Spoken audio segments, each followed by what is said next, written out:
So another aspect of racism, and again, this is a conversation about our dimensions of diversity and my experience in Detroit. So I have a journey from Detroit to DC to Dubai, and a lot of different experiences of being diverse along the way that I'll be talking about in this series of talks. So make sure you're a subscriber. But one of the experiences I had in Detroit in the world of racism was actually inside the Black community. I was in school with somebody who was a very dark-skinned girl. She was my same grade. She was my same age. We were probably in the same classrooms for 3 or 4 academic years. So ugh for me, because who she was a bully. I didn't know her. I had not had any interaction with her, and my first interactions with her were forms of her attacking me, bullying me, and calling me a yellow bee, rhymes with witch, right? Or yellow bastard. One of those two is what she always called me. And it was an interesting phenomenon because I've shared in a different video how I've experienced racism with white people who didn't feel like I belonged and shouldn't live where I lived, and who called me names and were abusive verbally for the most part. They didn't bother me. I remember being like, yeah, weirdo, something wrong with them. But for some reason, my experiences with this aspect of skin tone, skin differences, dark skinned people having this dark skinned person having a point of view that because I was light skinned, I was somebody to be hated, I was somebody to be bullied, I was somebody to be attacked and abused. And it was a regular experience of it. And I just remember being like, what the heck? Like, this, are you kidding me? This is like, this is not something I can control. I never said anything to you about your color. I don't have an opinion about your shade of black. And so I just remember feeling vulnerable. I remember feeling isolated and alienated, and very much this was like a personal attack on me. And I felt afraid all the time. I felt diminished. I felt like I was weak and helpless. And it really was a kind of interesting phenomenon that it didn't get interrupted early enough because I wasn't always talking about it and telling my folks what happened. So as a parent, here's my recommendation: people, ask your kids what's happening and how's it going, and what's the best thing, but what's the best thing that happened to you today, and what's the worst thing that happened to you today. Like, you're gonna have to elicit communication from your kids sometimes, especially when they're younger, because the mentality about sharing, sometimes I'm going to come home and share everything. Like, I was a swimmer and I shared everything about practice and my competitions. I did this, da da da.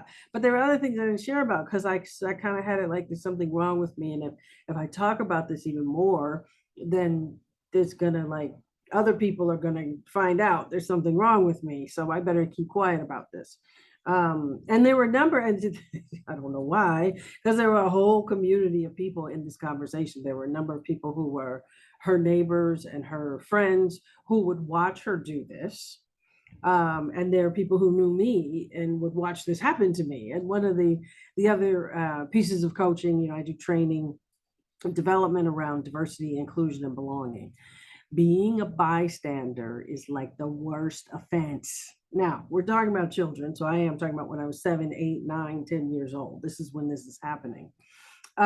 So it takes something. However, I do work with certain programs and other schools to deal with creating what I call upstanders versus bystanders. The bystander is the person who's watching things happening, and worst of all in our society today, they're usually filming them, putting them on Instagram or something, but they're not upstanding, which is when you're going to actually intervene. I'm going to stand up for the person being victimized. I'm going to stand up for the right or the correct or the moral point of view in this conversation. I'm going to make a difference in what's happening here versus try to be safe, stay silent in the background, and have nothing to do with it.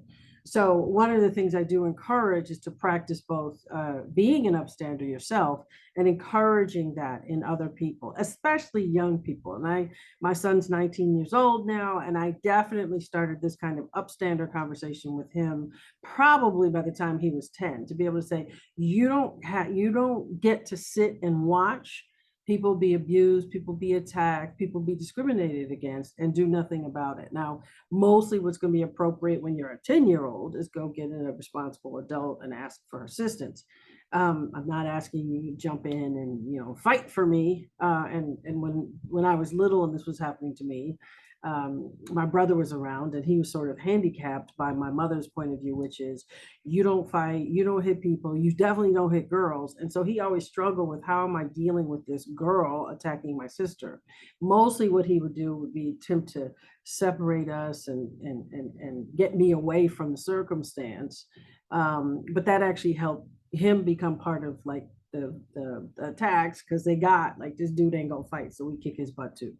But the bottom line is one of the things that made this worse, one of the things that makes this kind of circumstance even worse than it already is, you've got the bigotry, the bias of someone who has a point of view. She had a point of view. She was dark skinned. She was mistreated because she was a dark skinned person. And here's a pretty little yellow girl who's probably special. And she has all these privileges I don't have. So that's already the bigotry and the bias. And then the actual discrimination that comes from the action. She took actions. Then there's the bullying. All of that is just the dynamics between the two of us. But then you've got all of these witnesses, you've got all these people. No one ever that I saw intervened to say, hey, what you're doing to Pam, it ain't cool, it ain't right, you need to chill, this, whatever.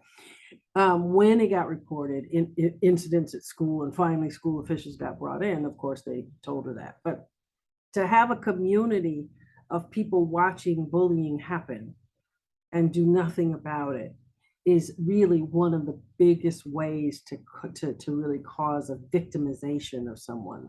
The incident itself is hurtful. The witnesses doing nothing create the sense of victimization about it. And being the upstander that says, hey, this, even if you're just saying, hey, this isn't right, stop it. You may not be effective at stopping nothing, but you can recognize the power of your voice and the power of the standing up that says to someone else, there's another voice that's joining the conversation. And yeah, I'm taking a side, right? Now, it's not like Pam's good, she's bad, but you can at least acknowledge and appreciate this what's happening, not okay, not appropriate, not okay, stop. This is one of the biggest challenges we see in schools, but we also see this in the workplace. We see adults do this. So the opportunities to know how much power you can have creating or adding safety to an unsafe circumstance simply by offering your voice. Having that person who's being victimized know they're not alone, that what's happening is not okay, and that they've got some help, even if the help is not particularly effective. Knowing that you have help sometimes is enough of an emotional relief to be able to deal with whatever, take the actions, get the strength to be able to deal with whatever you're dealing with.